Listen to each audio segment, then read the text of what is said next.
സ്നേഹമുള്ളവരെ, ഞാൻ ഇന്ന് നിങ്ങളെ പരിചയപ്പെട്ടിരുന്ന മിനി പൂരിയും അതായത് കുട്ടിപ്പൂരിയും മസാലക്കറിയും, അതായത് പൂരിക്ക് വരുന്ന മസാലക്കറിയാണ്. അത് വളരെ ഈസി ആയിട്ടുള്ള വിധത്തിൽ എങ്ങനെ ഉണ്ടാക്കുന്നത് നോക്കാം. അപ്പോൾ നമുക്ക് ആദ്യം തന്നെ ആട്ട കുഴച്ച് വയ്ക്കാം. ഇതിൽ അളവായിട്ട് വേണമെങ്കിൽ എടുക്കാൻ, അതിൻ്റെ ആവശ്യമൊന്നുമില്ല, എന്നാലും ഞാൻ പറയണം. ഇതിലൊരു പാത്രം ആട്ട എടുത്തിട്ടുണ്ട്. ഇനി അതിനോടൊപ്പം തന്നെ പൂരി ഉണ്ടാക്കുമ്പോൾ പ്രത്യേകം ശ്രദ്ധിക്കേണ്ടത്, ആട്ടയുടെ കൂടെ കുറച്ച് റവ സൂചിയും കൂടി ഇടണം. അപ്പോൾ ഒരു കപ്പ് ആട്ട ഇട്ടതിന് കുറച്ച് സൂചിയുടെ ഒരു 2 ടീസ്പൂൺ സൂചി കൂടി ഇടണം.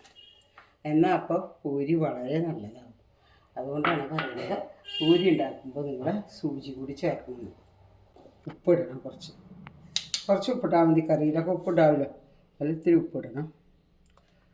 തുള്ളി വെള്ളം കുറേശ്ശെ ആയിട്ട് കുഴക്കണമാണ് പൂരിക്ക് മേന്മ എന്നാണ് പറഞ്ഞു കേട്ടിട്ടുള്ളത്. ലേശം നെയ്യ്, എപ്പോഴും നല്ലൊരു നെയ്യാണ് കേട്ടോ. നെയ്യ് ഒരു ഡ്രോപ്പ് മതി കേട്ടോ, ഒരു ലേശം നെയ്യ്,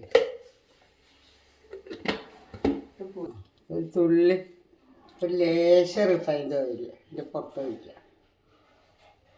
ഉരുളക്കിഴങ്ങ് വേവിച്ച് വെച്ചിട്ടുണ്ട്. അത് ഞാൻ ഇങ്ങനെ മുറിക്കണം, സ്കിന്നോട് കൂടി മുറിക്കണം കേട്ടോ. അത് കഴിഞ്ഞാൽ തൊലി കളികളപ്പം ഉണ്ട്. അതിനുള്ള ജീരകം ഇട്ടു, റിഫൈൻഡ് ഓയിൽ ഒഴിച്ചു. നമ്മളൊക്കെ കടുക് മുപ്പിക്കുന്നതിന് വരാം. നോർത്ത് ഇന്ത്യൻസ് ജീരകമാണ് മുപ്പിക്കുക കേട്ടോ, ജീരകം. ഇനി രണ്ടും കടുക് ഇട്ടോളോ, കുഴപ്പമൊന്നുമില്ല. ഉള്ളി, മിളക്, ഇഞ്ചി വേവിച്ചിട്ട് ഉള്ളി, മിളക്, ഇഞ്ചി ഇതൊന്ന് വഴറ്റിടണം. പച്ചമുളക്, ഇഞ്ചി നല്ലപോലെ വഴറ്റണം. ഉപ്പിടുക, 1 ടീസ്പൂൺ. ഞാൻ കുറച്ച് ഉപ്പിട്ടു, ഇതിന് വേണ്ടി ഉപ്പിട്ടു. എന്താ കാരണം പെട്ടെന്ന് വഴന്ന് കിട്ടാൻ വേണ്ടിയിട്ട് കേട്ടോ. ഉള്ളി വഴന്ന് വന്നപ്പോൾ തക്കാളി ഇട്ടു. ചെറിയ പീസസ് ആക്കിയിട്ട് ഇടണം കേട്ടോ. ഞാൻ തക്കാളി ചുറയായാലും മതിയായിരുന്നു സാറില്ല. ഈ കറിക്ക് ഭംഗി കൂടും. ലേശം മഞ്ഞപ്പൊടി കേട്ടോ. മുളക് വേണ്ടവർക്ക് മുളക് പൊടി ഇടാൻ ഞാൻ ഇടില്ല. പച്ചമുളകിൻ്റെ എരിവ് മതി, ഈ എരിവ് വേണ്ട. ഇടാം മല്ലിയുടെ ഇല, മല്ലിയില ഇടണം. മല്ലിയില ഇതിന് ആവശ്യം കേട്ടോ. മല്ലിയില കണ്ടോടുകൂടി ഇട്ടോളാം, കുഴപ്പമില്ല. മല്ലിയില ഇട്ടു ഒന്ന് വഴണ്ട് കഴിഞ്ഞാൽ നമുക്ക് ഇച്ചിരി വെള്ളം ഒഴിക്കാം. അതായത് ചൂട് വെള്ളമാണ് ഒഴിക്കുന്നത്. പച്ചവെള്ളം ഒഴിച്ചെടുക്കുന്നത്, ഇച്ചിരി വെള്ളം ഒഴിച്ചെടുക്കുന്നത്. വേവിച്ച് വേണ്ടിയിട്ടാണ് തട്ടിച്ചിരി.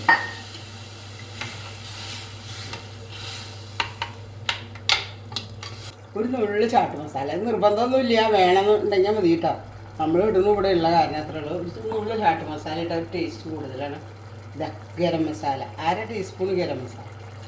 ഇത് വാങ്ങേണ്ട ടൈം ആകുമ്പോൾ ഇടുന്നുണ്ടോ, 1/2 ടീസ്പൂൺ ഗരം മസാല. ഗരം മസാലയും ചാട്ട് മസാലയും, ഗരം മസാല ഇവിടെ മേടിക്കാനൊക്കെ കിട്ടും, ചാട്ട് മസാലയും കിട്ടും.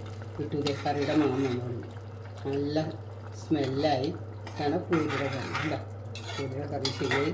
ഇനി അത് ഞാൻ ബൗളിലേക്ക് പാർത്തിയിട്ട് ഒഴിച്ച് കാണിച്ചു തരാം കേട്ടോ. ഉണ്ടാക്കാൻ പോവാണ്. ഇതാ റിഫൈൻഡ് ഓയിൽ ഒഴിച്ചു കേട്ടോ. അത് ചൂടാകട്ടെ. ഇതെടുത്തു നല്ലപോലെ എടുത്തു. അധികമൊന്നും കുഴക്കണ്ട. നമ്മൾ ഉണ്ടാക്കുന്നത് മിനി പൂരിയല്ലേ.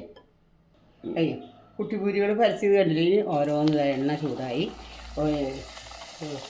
സൺഫ്ലവർ ഓയിലാണ് ഒഴിച്ചിരിക്കുന്നത്, അതിലിടണം.